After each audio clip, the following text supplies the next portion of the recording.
বিলাহীখিনি এনেদৰে পুৰি ল'ম কেৰাহীত তেল নিদিয়াকৈ লৈছোঁ যিহেতু মই পুৰিম এইখিনি এই কণবিলাহীখিনি ঘৰৰে হয় মই বেঙেনা দুটামান এনেদৰে কেঁচাত পুৰি ল'ম আৰু এয়া বিলাহী হৈ আছে এয়া পুৰা বেঙেনাকেইটা মই বাকলি গুচাই ল'লোঁ আৰু এনেদৰে পিঁয়াজ এটা কাটি ল'লোঁ আৰু জলকীয়া দুটামান কাটি ল'লোঁ চাকুৰে এনেদৰে মই বেঙেনাকেইটা পিচ পিচ কৰি ল'লোঁ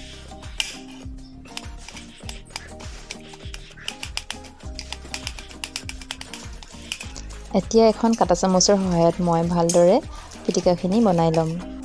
এনেদৰে গোটেইখিনি মিক্স কৰি ল'ব পিঁয়াজ জলকীয়া আৰু বিলাহী তাৰপিছত জোখমতে নিমখ অলপ দিলোঁ আকৌ এইখিনি মিলাই ল'ম আৰু অলপ কেঁচা মিঠাতেল দি দিছোঁ পিটিকাত কেঁচা মিঠাতেল দিলে খাবলৈ বহুত ভাল হয় নহয়নে এয়া ৰেডি হৈ গ'ল আজিৰ ভিডিঅ' ইমানেই আছিল আজিলৈ আহোঁ থেংক ইউ